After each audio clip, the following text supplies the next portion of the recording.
एक साधु देश भ्रमण के लिए पैदल निकला हुआ था।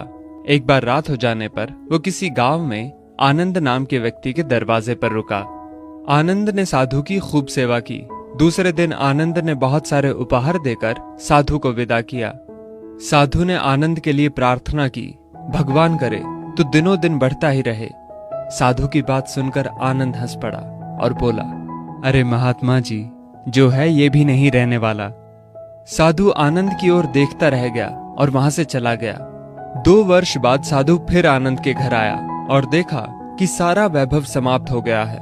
पता चला कि आनंद अब बगल के गांव में एक जमींदार के यहाँ नौकरी करता है। साधु आनंद से मिलने गया। आनंद ने अभाव में भी साधु का स्वागत किया। झोपड़ी में फटी चटाई पर बिठाया, खाने के लिए सूखी रोटी दी। दूसरे दिन जाते समय साधु की आंखों में आंसू थे। साधु कहने लगा, हे भगवान, ये तूने क्या किया? आनंद पुनः हंस पड़ा और बोला, महाराज, आप क्यों दुखी हो रहे हैं? महापुरुषों ने कहा है कि भगवान इंसान को जिस हाल में रखे, इंसान को उसका धन्यवाद करके खुश रहना चाहिए। समय सदा बदलता रहता है और सुनो, ये भी नहीं रहने वाला। साधु मन ही मन सोचने लगा, मैं तो केवल भेष से साधु हूं, सच्चा साधु तो तू ही है आनंद। कुछ वर्ष बाद साधु फिर यात्रा पर निकला और आनंद से मिला तो देखकर हैरान रह गया कि आनंद अब तो जमींदारों का जमींदार बन गया है।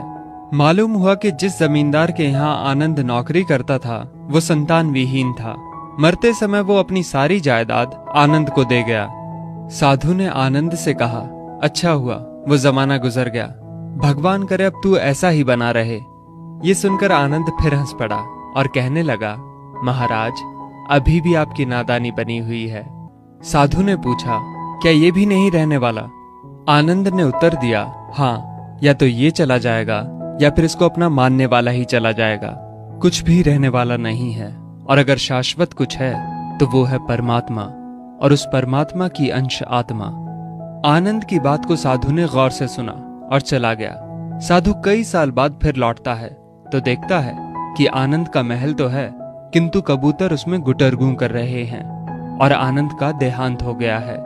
बेटियां अपने अपने घर चली गईं, बूढ़ी पत्नी कोने में पड़ी है।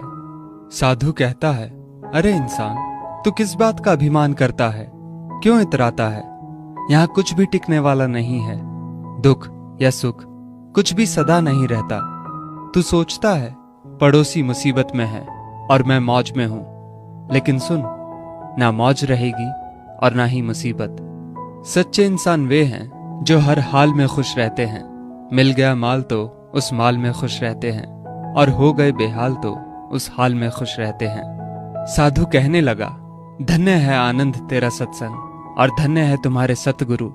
मैं तो झूठा साधु हूं, असली फकीरी तो तेरी जिंदगी है। अब मैं तेरी तस्वीर देखना चाहता हूं, कुछ फूल चढ़ाकर दुआ तो मांग लूं। साधु दूसरे कमरे में जाता है तो देखता है कि आनंद ने अपनी तस्वीर पर लिखवा रखा है, आखिर में ये भी नहीं रहेगा। खूबी और खामी दोनों ही होती है हर इंसान में। जो तराशता है उसे खूबी नजर आती है, और जो तलाशता है उसे खामी नजर आती है।